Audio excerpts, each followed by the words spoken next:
and there are only like 150 or so victory points left for each player, there's no way this game can make it past 30 minutes from this position, unless both players just neutralize all the victory conditions and slug it out without capturing any victory points. But we know that in a normal game, in actual practice, there's always going to be opportunities for a player to actually take the points back rather than just neutralizing them, and it's much more likely that the game will end under 25. There's that invulnerability thing going off again, and the knobs have died. So how do you like that for a tier 3 unit?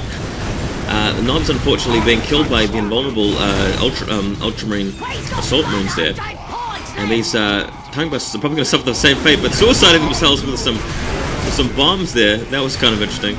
And here the other squad of knobs up to 12 o'clock, looking very beefy and powerful, and knowing that the Space Marine invulnerability is worn off, they're going to try and get into close combat. And the Assault Marines are up for it. I wouldn't really attack them if I were you, Assault Marines, because these knobs look pretty nasty with their big hammers. Luckily though, we've got some support in the form of the apothecary with the Mastercard bolt gun. I believe there may be some shotgun scouts around, not sure. I don't think there are, but that Assault Marine Sergeant has fortunately copped it. In fact, everybody has, a whole lot of them. There's the apothecary just getting brutalized. This is just nasty. Look at this. Those hammers just coming down. And there's even the mech in the background. Apothecary's got to take it in the face. Smack. And level up for the orks. Orks desperately have to retake their victory conditions right now because they're under 100.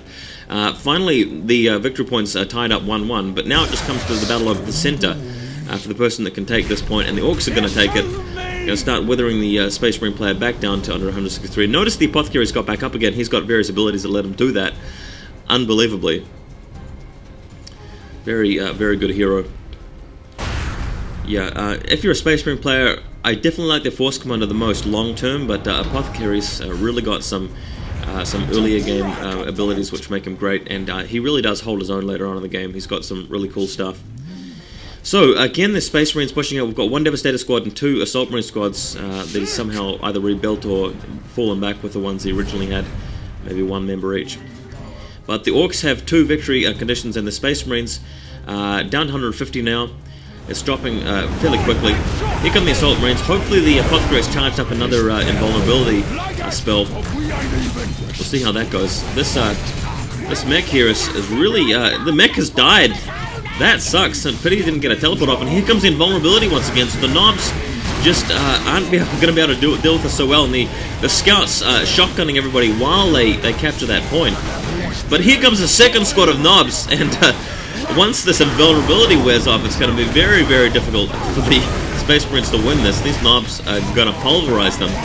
Love those massive chain axes they've got, and here comes the invulnerability wearing off now, and the knobs are splattering it, but rocks being lined up.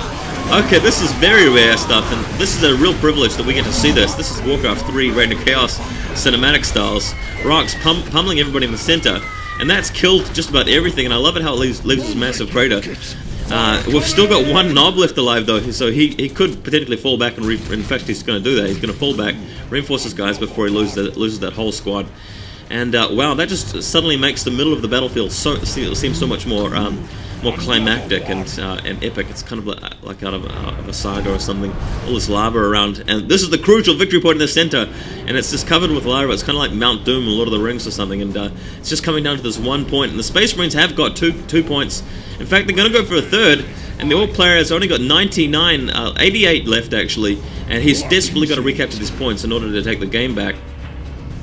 Knobs are going to go straight for that now. And there's the invulnerability again, so the Space Marines heroically just fighting to the last 10. The Orc player down to 70 VPs. Things looking very, very bad for the Orcs in terms of the victory point conditions. And if the victory points sort of slowed down a bit more and didn't go down so quickly, we might see an even more epic game with some tier 3 stuff from the Space Marines as well. But what's happening here is the knobs are just pummeling everything they can, not taking the victory points back. Unfortunately, we've got the Orcs down at the 12 o'clock up the 12 o'clock and down at 6 o'clock, wrenching the game back. And it's very fortunate that they were doing this. The second squad of knobs able to do that, and the knobs over here just pulverizing everything. There's no way the Space Marines can beat these guys in close combat. And wow, very, very powerful stuff here. And there's 1 point back to the orcs. So again, the Space Marine counter is being withered down again. And I don't know what the Space Marine player can do now. He's got to try and keep using that invulnerability or something.